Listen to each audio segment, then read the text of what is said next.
देवघर कसं असावं, देवघरात कुठले देव असावेत, काय सांगाल याबद्दल? देवघर सगळ्यात आधी तर कुठे असायला पाहिजे, तर सगळ्यांनाच माहितीये की देवघर हा ईशान्येलाच असायला पाहिजे.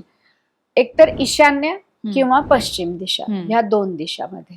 का ईशान्येला पाहिजे? तर ईशान्य दिशा ही जी आहे ना, ही मेडिटेशनची दिशा आहे. तर इथे तुम्ही बसाल, असंही तुम्ही घरामध्ये ईशान्य दिशेमध्ये बसा तर तुमचं मन शांत होतं. आणि पश्चिम दिशा ही जी आहे ती तिथे तुम्ही जे काही मागाल ते तुम्हाला मिळतं.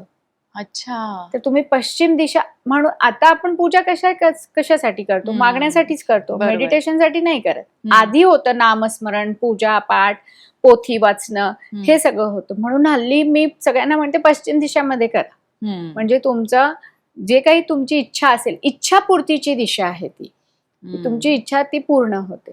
तर या दोन दिशांमध्ये तुमचा घराचा देवघर असायला पाहिजे. ईशान्य नसेल तर पूर्व ईशान्य. ओके. तुम्ही म्हणताय पश्चिम दिशा, म्हणजे पश्चिमेकडे देवघराचं तोंड हवंय की पाठ हवी? आता हा परफेक्ट क्वेश्चन, कारण हा ना सगळ्यांना खूपच गोंधळ वाटतो. आता फॉर एक्झाम्पल, एक मिनिट, एक पेपर बघूया. चालेल, हा पण आता फॉर एक्झाम्पल हा माझा घर आहे. हा ठीक आहे, इथे एंट्रन्स आहे फॉर एक्झाम्पल. तर आणि मी इथून बघती आहे तर ही मला पूर्व दिशा दाखवती आहे. ओके. तर ही पूर्व आहे, तर ही नॉर्थ झाली, ही उत्तर झाली. तर हा जो इतका पार्ट आहे हा माझा ईशान्य आहे, तर हा इतक्या झोन मध्ये ईशान्य. आणि हा म्हणजे पश्चिम आहे, तर इथे पश्चिम झालेला आहे. आणि देवघराचा जो देवाचा जो हे आहे फेसिंग, आपलं फेस ईस्ट वेस्ट असलेलं उत्तम असतं.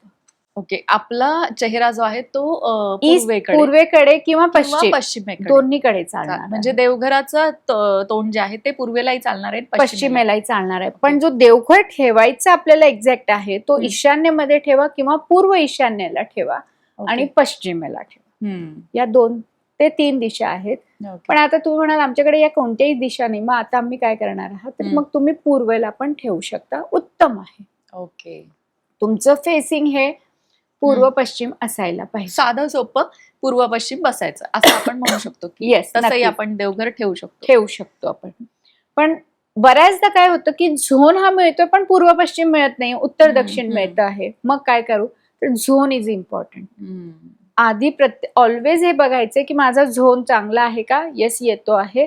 पण मग मला पूर्व पश्चिम मिळत नाही, उत्तर दक्षिण मिळत आहे, हरकत नाहीये, पण झोन इम्पॉर्टंट आहे. आणि दोन्ही मिळत असेल तर बेस्ट, उत्तमच आहे. हे झालं देवघर कुठे असावा. आता देवघर कसा असावा? तर देवघर हा लाकडीच असावा. ओके. तो मार्बलचा जो पांढरा आहे तो पण बऱ्याच घरात तो नको. ओके. याच्या मागचं रिझन आता आधीच थोड्या वेळ आधी मी सांगितलं की लाकूड काय करतं, एनर्जी ब्रेक करतं ना. तर तुम्ही जेव्हा केव्हा देवाजवळ बसताय तर पॉझिटिव्ह एनर्जीनीच बसा. लाकडामध्ये असलेला आणि त्याचे कलर शेड्स जे आहेत ते लाईट कलरचे असलेले उत्तम, कारण आपल्याला छान वाटायला पाहिजे. आणि जर ईशान्येमध्ये असू दे किंवा पूर्व ईशान्येमध्ये असू दे, तिथे रेड कलर बिलकुल नको. 24 तास दिवा नको, कारण ती जी दिशा आहे ही वॉटर एलिमेंटची आहे. अच्छा, है ना.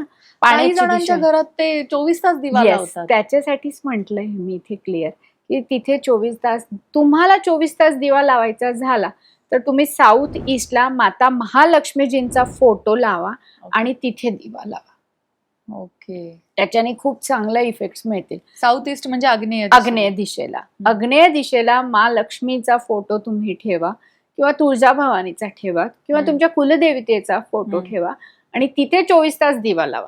पण ईशान्येमध्ये किंवा पश्चिम दिशेमध्ये तुम्हाला 24 तास दिवा लावायचा नाहीये, तिथे बिलकुल नको. आता हे झालं आपला दिवा कसा असावा, कुठे असावा आणि कापड कोणते ठेवावे, वस्त्र जे आपण म्हणतो देवाचे वस्त्र. तर रेड तर बिलकुल नको, ब्लू शेड, ग्रीन शेड वगैरे घ्या तुम्ही. आता देवघरात देव कसे असावे, कोणते असावे? तर मी इथे म्हणेल सगळ्यात आधी, जर तुम्ही पूजा करू शकता रोज प्रॉपरली तर तुम्ही पूर्ण सगळे देव ठेवा. ओके. पण जर तुमच्याजवळ वेळ नाही आहे ना, फक्त एक फोटो ठेवा तुम्ही तुमच्या कुलदेवताचा आणि ऑब्व्हियसली गणपती बाप्पा तर आलेच. तुमच्यावर आहे, तुमच्याजवळ वेळ आहे, तुम्ही प्रॉपरली पूजा करू शकता. तर तुम्ही सगळे देव ठेवायला पाहिजे. पण एका देवताचे 2-2 फोटोज किंवा एक फोटो एक मूर्ती असं ठेवू नये. ओके. आणि देवतांसोबत गुरुजींचे, गुरु म्हणजे जे आता आहेत, जसे आता श्री श्री रविशंकरजी आहेत, प्रेमानंदजी महाराज आहेत, यांचे फोटो देवतांसोबत नको.